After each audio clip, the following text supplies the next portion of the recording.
How does the soldier of today become the soldier of tomorrow? You see technologies now progressing to the point where it makes sense to put an exoskeleton on the battlefield. Imagine if we could replace all the small arms projectiles with one. If the soldier has a rifle, he has the same capability as an M1 Abrams tank. Cloaking is essentially invisibility. I think you can think of many possibilities where you're out in the battlefield and you'd like to not be seen.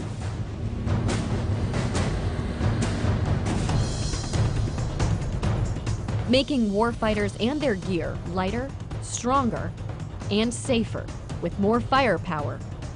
Ensuring America's future soldier is a decisive weapon.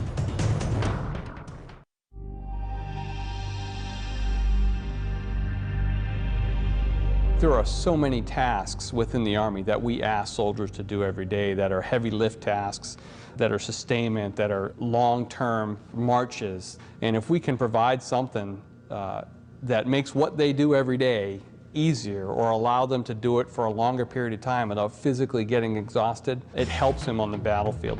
Whether it's advanced sensors, or whether it's running faster, to be able to carry a heavier load for a longer distance, a device that knows you, that can learn you, and if it needed to, it knows how you walk, so maybe it takes you back. There's so much potential, I think, when you provide a frame like that or some type of device for personal augmentation. One of the issues we've been looking at to distribute the load effectively or to help the soldiers carry load is the idea of the wearable robots or the exoskeletons. We looked at the full body exoskeleton as well as just strictly a lower body, where the lower body is just carrying the backpack load, and a full body has the ability to either do that or carry manual load carriage in the arms. At this point, the engineering has demonstrated that it can work. So the next question is, as physiologists and biomechanists come together with engineers, the question is how well will it work?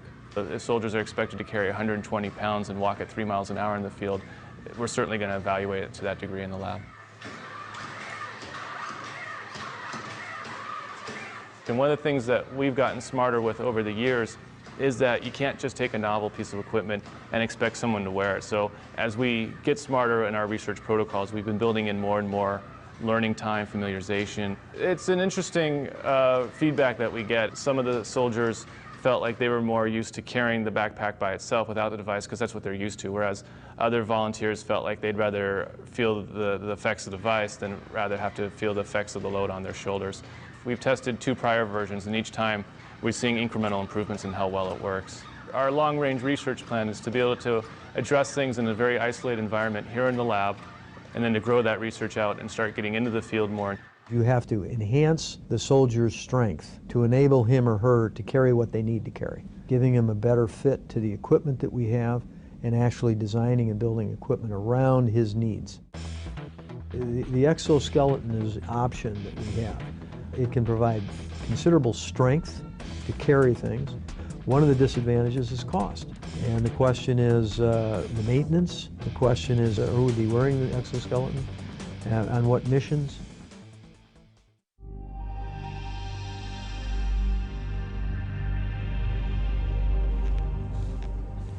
While soldiers need strength and endurance on the battlefield, there are times when they also need stealth. Camouflaged uniforms can help soldiers move undetected when the mission calls for it. In the future, a revolutionary new technology might even make the soldier invisible. If I were to make myself invisible to you, what I would do is I'd get a cloak. And the cloak would consist of a cylinder that I would put around me. What would happen is the light coming from the wall back there would hit the back of the cloak, come around, and then go right to you. So you would see basically right through me. With metamaterials and the new kinds of materials that we are developing, we are able to control light as never before. It's like a whole new ball game. You start with some sort of given material like silicon, let's say, or something like that, and then you embed it. You embed it with small nanoparticles or tiny gold rods or maybe even tiny slivers of semiconductors. Now, by making these metamaterials, we're able to control light in these new ways. All the textbook things you read about light are now wrong. We can do things that beyond all these limits. So what we have here is actual experimental data of a working cloak. This works at microwave frequencies. This region here is what you're cloaking? So this region inside is the cloak, what would be cloaked, and this out here is the cloaking material. This is a truly invisible device. It's not just transparent like a piece of glass, where you can see that there's a piece of glass there because it distorts the scene behind it. This actually perfectly reconstructs everything. The Duke group did a very important experiment when they verified these ideas using microwaves, long waves. It proved that the concept of cloaking, the concept of metamaterials, the transformation that was used to make the light go around, it proved all those things were correct. But its limitation is that it was at one specific wavelength and not a visible wavelength. So there's 1,000 challenges in bringing that up to the visible. One of the most advanced concepts is the conformal cloak. And that's like a blanket. That's something that you could put around any object. Now the thing about a tank is it doesn't change shape too much. It turret moves and so forth, but there you know the shape, and then you could design a conformal cloak that fits right on the metal and render it invisible. Anything that fits around a person or an object, so a shirt, it could be the uniform, or it could be a blanket they put around themselves. I think the applications are widespread. It's just that we're not ready to build things like that yet. They're just years off. It's going to be a while before soldiers have cloaking devices, but that's the ultimate goal.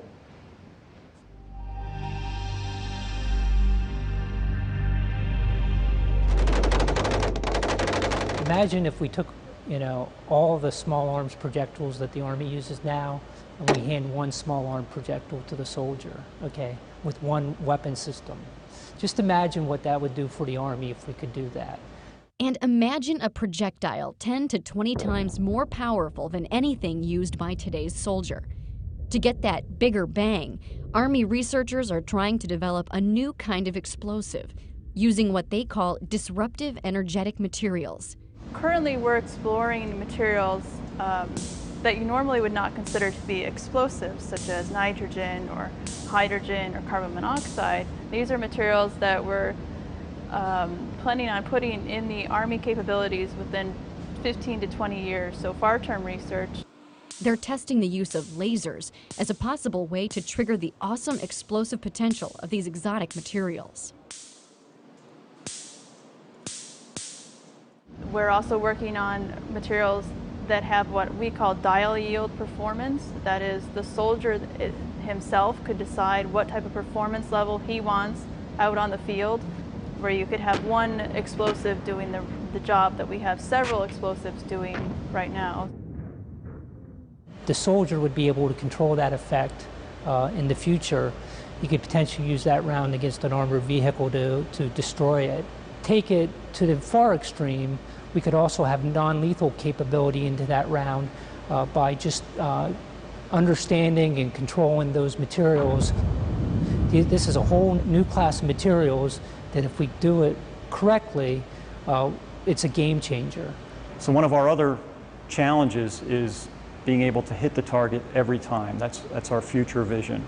Every time the soldier pulls the trigger, he hits the target. So our focus is developing the technologies that will allow those precision-guided munitions to be produced at a very affordable cost. For the shoulder launch systems, we're looking at literally shrinking the capability that you would get out of a tank or an artillery round today into something that a soldier could launch from his shoulder.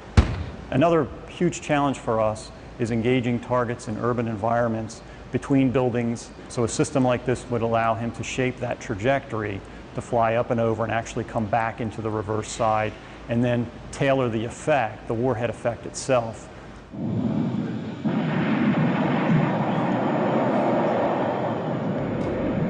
Full spectrum capability in the hands of the individual soldier. Tank-like lethality. So one round that would replace many, many rounds is where we see the future of lethality going.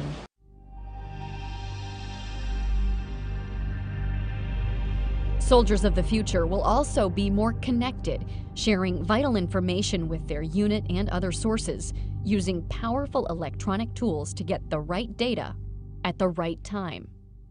You have to limit the information to what the soldier needs to function.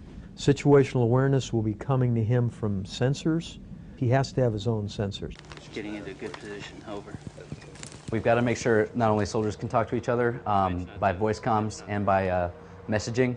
On top of that, you've got to communicate with all the different sensors on the battlefield. This includes everything from the unmanned aerial vehicle to unmanned ground vehicle, so something you might kick out into a building before you enter. If you're carrying something like the any kind of ground soldier system, hopefully we can get that down to a smartphone.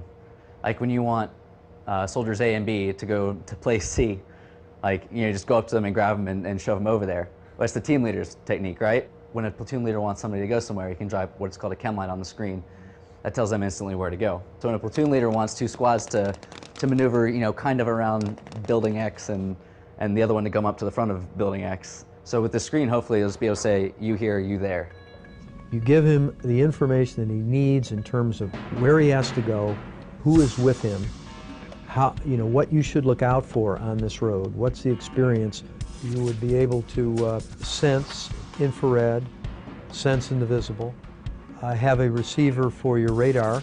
You could put the optic, slide the optic off of your helmet, and the optic would tell you there is an unknown at 800 meters to your front, moving from left to right. So he could see the target, he could gain instant advantage in terms of situational awareness. He's got all the information he needs in a very compact form, either on his wrist, on an optic that comes across his face. Those are the kinds of things that would make his job much easier. For the most part, our target audience, it really is the individual soldier. That typically is, again, looking at developing the beginning stages of technology that is, for the most part, going to be used by the soldier on the ground. You can have applications that enable you to plan new routes in a more efficient manner. Ways in which you can display information coming from a forward operating base in a more efficient fashion. Or custom tailoring displays and custom tailoring technologies to the individual roles within a squad. So instead of everybody getting everything, then you have the right information in the hands of the right people at the right time. And all of that kind of builds together to make the soldier more efficient. As a result, we're looking at the brain and the body in the context of the mission. So we're really concerned with the soldier and their environment. And researchers are exploring the use of sensors to tap a soldier's brain power as a way to monitor and even improve their performance. These systems, by their nature, have to be located on the head, which means they have to be located under a helmet. When a soldier is subject to a blast or is subject to a ballistic event, a bullet that hits them in the head, well, those pieces of metal that would be inside of a helmet then become secondary projectiles. So any type of design that is dependent upon metallic sensors probably not going to be able to be deployed in helmet, in battlefield types of situations. So some of the things that we've been working on are foam-based sensors. So sensors that use conductive fabrics and conductive foams that can actually be part of the protective element of the system, and then they could actually be integrated with the foam padding of the helmet. It's critical for us to get the best sort of measurements that we can. So some of the sensor work that we're doing right now is really aimed at getting those measurement capabilities to a point where we can actually really use them in the real world as our soldiers are moving through urban operations, moving through cross-country terrain. And sometimes we can pull off signals from the brain that are that signify when when a person has, for example, identified a target and may not even be conscious that they have. The future soldier might even have the ability to control a computer device through a direct link to the brain, hands-free. One of the more straightforward applications that we can think of is how can we utilize brain signals to actually directly control our interactions with a computing system. The approach of brain-computer interaction technologies is to design systems that function naturally with the way in which soldiers' brains function, to effectively perceive and process information. when you actually do these types of brain-computer interaction interfaces, trying to take away the burden of manual interaction with the computer system, well, you know, it's actually quite effortful. So some of the things that we can do in the laboratory, obviously, they take some time. Army researchers are also focusing on new ways to keep the future soldiers' high-tech gear powered up and ready. You think about the soldier, you know, people are thinking about the soldier, what power requirements he has. You think about there's computing, there's communications, there's displays, and I think all those arenas there's potential for reduced energy demand. We're trying to get to a 5-volt battery. That would potentially extend the capability of the battery by roughly 30%. Translate to soldier, you know, roughly 1/3 less batteries he'd have to carry, or 3 times mission duration for the same battery. A lot of our stuff right now on a sort of standard soldier gets powered by its own battery, but not all of it, not like all of the communications, for example. How do we go ahead and try to integrate all of those power sources, maybe into one common power source, or you know, do some kind of breakout of some powered by each individual battery and some powered by a central power source? And what are the problems if we think even bigger than that and say, how do we power a mission? And how do we get a small combat unit or tactical small unit? How do you distribute power among that squad? And how do you distribute parts of a power generator or something among that squad? You're losing some individual capability. The Army is putting together a doctrine called operational energy. And part of the doctrine says, hey, I want to be able to use energy more efficiently, reduce reliance on, you know, fuel and recharging and battery resupply.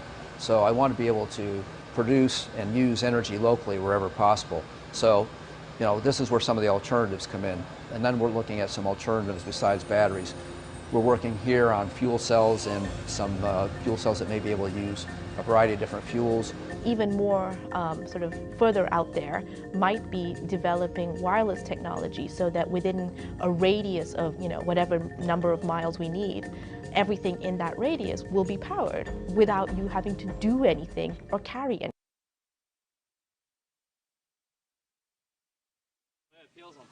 One of the things we realize is that the soldier is not a person who can carry any weight you want to put on his back. A person has limits in terms of his endurance. You know, our job is to really increase the capabilities for the soldier, but reduce the weight at the same time.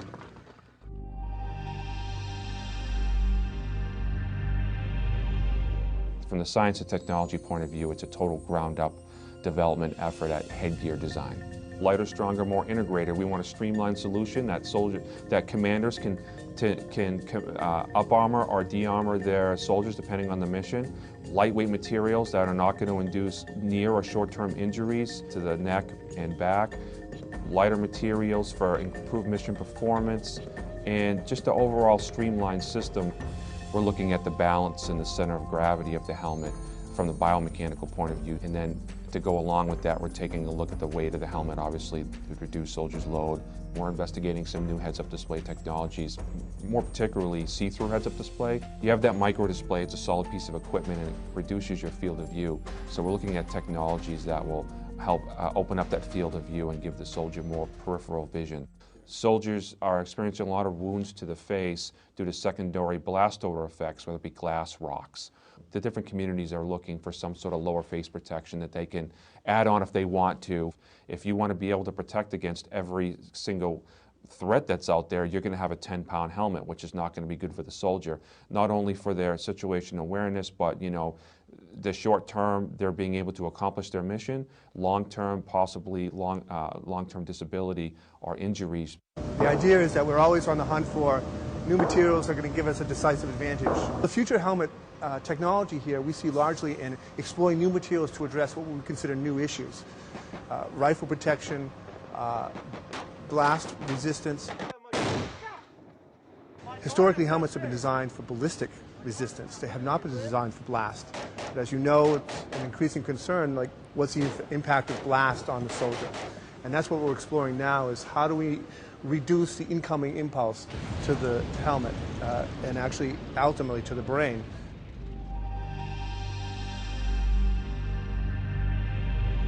what we find is the enemy picks the areas where we're most weak. And one of the areas that we're weak is the protection of an individual soldier. We have armor that we put on our soldiers right now that are rigid and stiff, not very comfortable for them to wear. We'd rather have all flexible, conformable armor.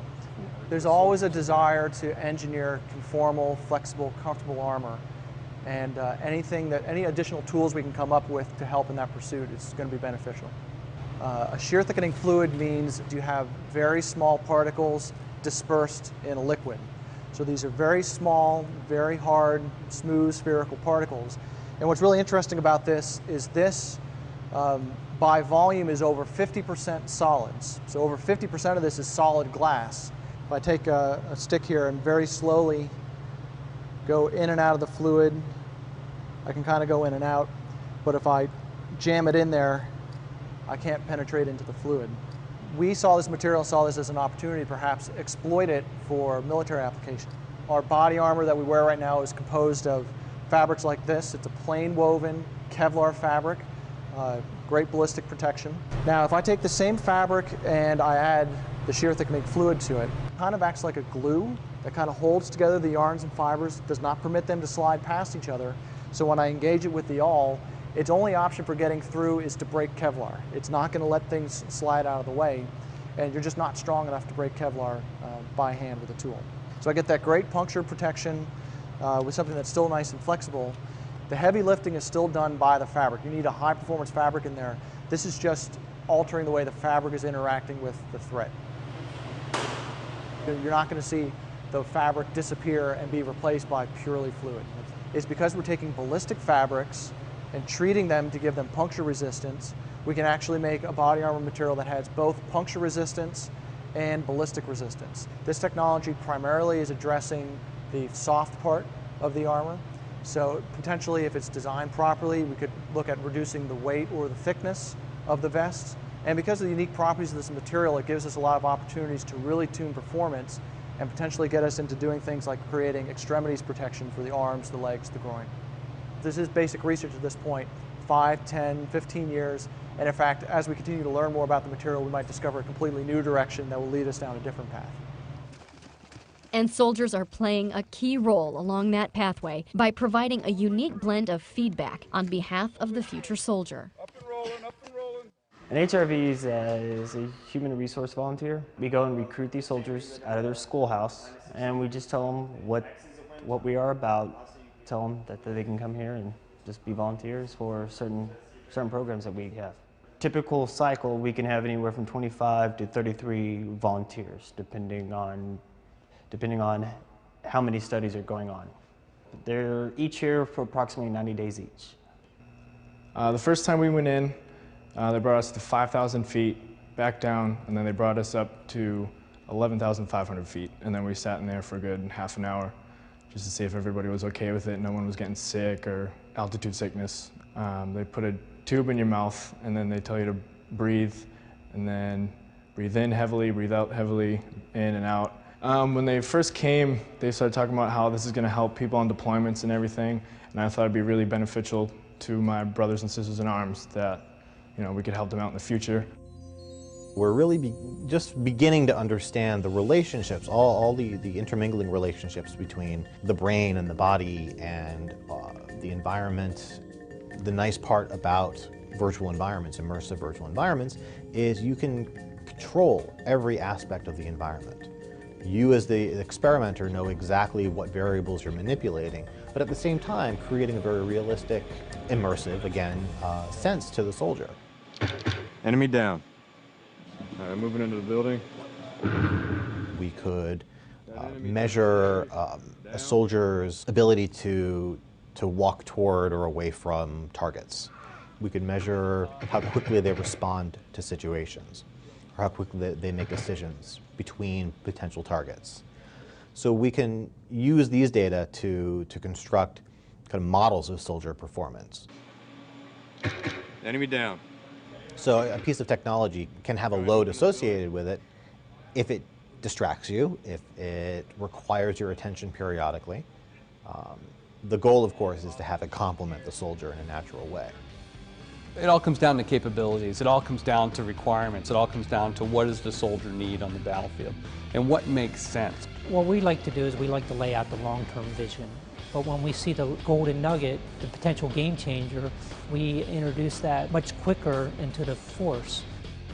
I like to think imagine. And right now we're what if in many other fields too. So that's a very important part of what we do. And then of course you have to back it up by reality. And sometimes, you know, reality is just a blade of a guillotine, cutting your idea the head right off it. But